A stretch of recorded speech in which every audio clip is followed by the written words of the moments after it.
Salut à tous. Aujourd'hui on va parler de la stabilisation du bois. Alors pour ceux qui ne sauraient pas trop ce que c'est, la stabilisation c'est un procédé qui permet de remplacer l'air qui est contenu dans les pores du bois par une résine spéciale qui viendra ensuite être durcie. Et ça nous permet plusieurs choses. Ça nous permet d'une part de produire des carrelets ou des plaquettes qui vont plus bouger ni dans le temps ni en fonction de l'hygrométrie à laquelle le bois sera soumis. Donc ça peut être intéressant d'une part. L'autre chose, c'est que ça permet d'exploiter aussi des morceaux de bois qui ne pourraient pas l'être en temps normal. Ça peut être à cause d'une densité insuffisante, ça peut être qu'ils ont été soumis à des conditions qui ont dégradé le bois, mais par contre qui ont produit des motifs à l'intérieur, etc. Donc la stabilisation, elle va venir compenser ce problème-là, et elle va le rendre beaucoup plus résistant. La dernière chose aussi qui peut être intéressante, c'est que la résine qu'on va utiliser, elle peut être colorée. Donc ça, si on aime, ça peut permettre de produire des carrelets de couleurs. Au niveau du matériel, il va vous falloir une pompe et une cuve à vide. Il va vous falloir de la résine, et puis pour ceux qui voudront teinter le bois au moment de la stabilisation, il vous faudra des colorants comme ça. J'ai pris l'ensemble sur le site Vacuum Chamber. Je vais vous mettre dans la description de la vidéo tous les liens qui vous permettront de voir un petit peu tous les différents éléments. Et puis comme ça, vous aurez directement les informations sur le site. Il y a des gens qui fabriquent des pompes à vide avec des compresseurs de frigo. Vous trouverez ça assez facilement sur internet, il y a pas mal de vidéos qui le montrent. Moi j'avais pas envie de bricoler, donc du coup j'ai choisi d'acheter une vraie pompe déjà faite. L'autre chose c'est que je connais pas la capacité d'extraction qu'on peut avoir avec un compresseur. Et puis je voulais pas risquer d'avoir un truc qui marche que moyennement. Donc j'ai acheté celle-ci. Sachant que notre bois, on va le mettre dans notre cuve à vide, on va le mettre en dépression, et puis le but c'est de s'approcher au maximum de -1 bar.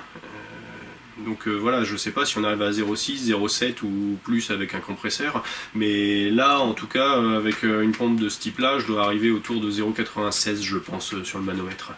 Donc c'est quelque chose de déjà efficace, sachant que tous les petits centièmes qu'on va réussir à grappiller, ça nous permettra d'avoir une meilleure extraction et donc ensuite une meilleure pénétration de la résine au cœur du bois. Donc voilà pourquoi j'ai choisi celle-ci. Même si en coutellerie on n'utilise que des petites dimensions, des petits carrelets ou des petites plaquettes, c'est bien d'avoir un truc qui soit quand même suffisamment efficace pour que ça marche bien. Pour vous donner une idée, celle-ci elle a une capacité d'extraction de 10 CFM. La résine qu'on va utiliser, c'est une résine particulière pour la stabilisation. Vous ne pourrez pas faire ça avec une résine époxy par exemple, parce que c'est pas la même viscosité, c'est pas la même capacité de pénétration, la manière dont elle se durcit cette résine c'est aussi un petit peu différent, donc il faudra bien prendre une résine qui est dédiée à la stab. Maintenant qu'on a parlé du matériel qui était nécessaire pour la mise en place de la stabilisation, je vais vous montrer comment je procède pour stabiliser différents carrelets. Donc là j'ai coupé 4 morceaux de bois, que je trouvais intéressants. Et puis ces morceaux-là, ils ont tous en commun qu'ils sont inexploitables en tant que tels parce qu'ils sont vraiment trop légers. Ils n'ont vraiment pas de densité.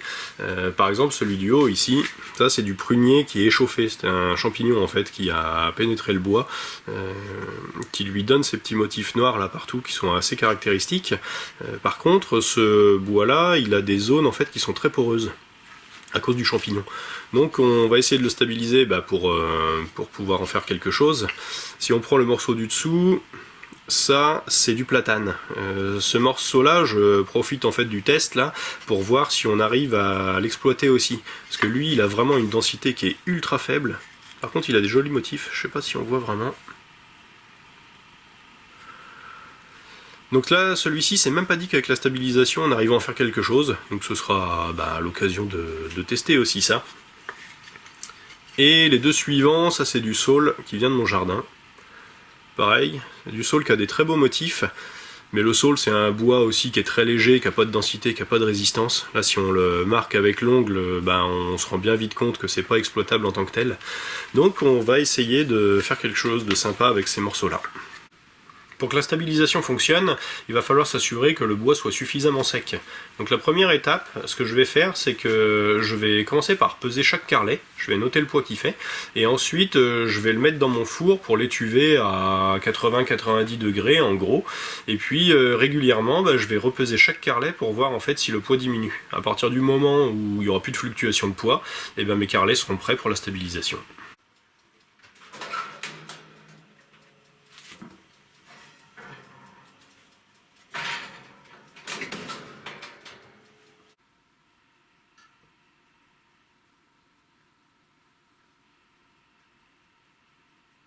Le poids de mes blocs de bois ne varie plus, donc c'est que maintenant ils sont secs. Le seul truc, c'est que, évidemment, ils sont chauds.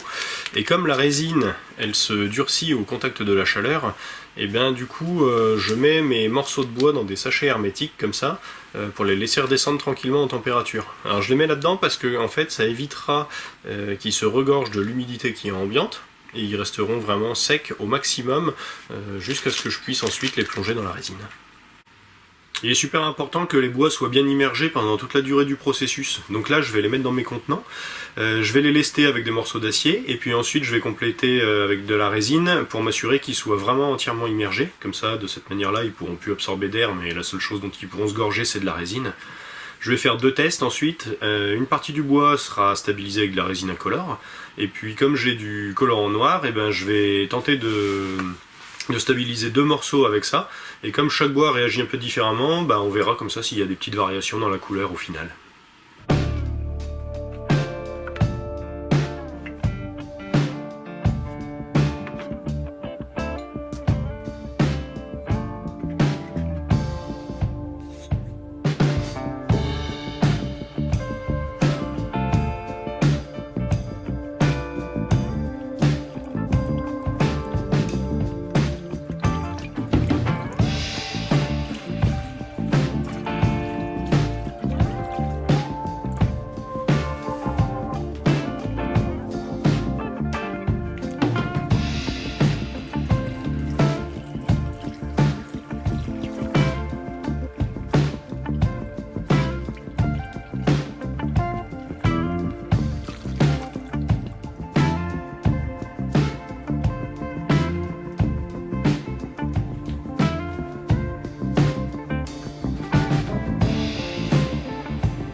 Maintenant que tout est prêt, on va pouvoir démarrer la pompe.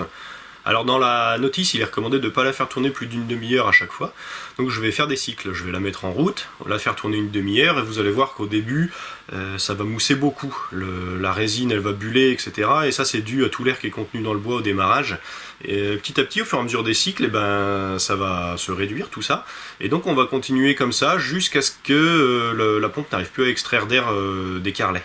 Ça peut être assez long suivant le type de bois que vous utilisez et puis la quantité aussi que vous mettez. Moi je sais que ça m'est déjà arrivé en faisant pas mal de quantité d'un coup de devoir faire des cycles pendant plusieurs jours, peut-être 2-3 jours, un truc comme ça. Donc vous inquiétez pas si c'est un petit peu long, ça peut être normal. Et puis si vous en mettez pas beaucoup, ça ira beaucoup plus vite.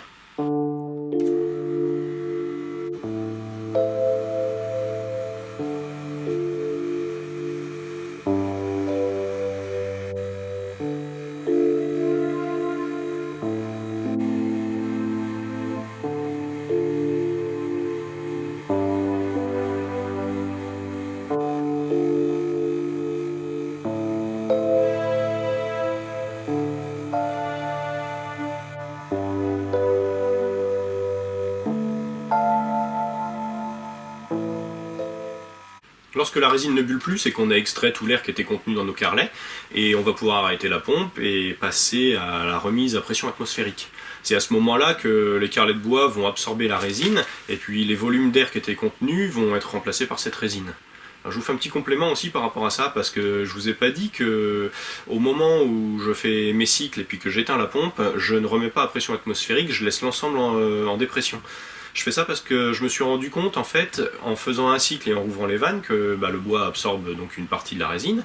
Et puis pour tous les cycles suivants, il n'y a quasi plus de dégagement qui se produit derrière. Si je compare avec le nombre de cycles que je dois faire quand je laisse l'ensemble en dépression, c'est vraiment important. Donc je ne sais pas si le fait de faire ça, ça gêne la suite de l'extraction ou pas. Alors par sécurité, ce que je fais, c'est que je laisse tout en dépression, je fais tous mes cycles jusqu'à ce qu'il n'y ait plus rien à extraire, et ensuite je rouvre les vannes, je mets à pression atmosphérique, et là le bois se gorge de la résine. Je vais laisser ensuite au minimum toute une nuit pour être sûr que l'absorption soit totale, et puis ensuite on pourra passer à la dernière étape.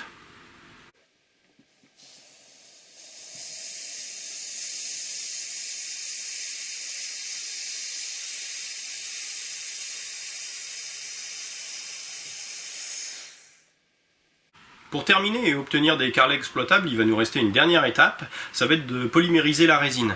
Donc ça, on va le faire au four à une température de 90 degrés.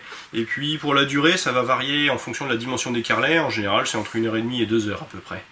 Ce que je vais faire, c'est que je vais les emballer séparément dans du papier d'alu, parce que ça évitera que ça coule et puis que ça se mette à fumer dans le four, parce que ça c'est vraiment désagréable comme odeur, c'est assez intense. Donc on va faire comme ça, les laisser durcir, et puis je vous montrerai le résultat ensuite.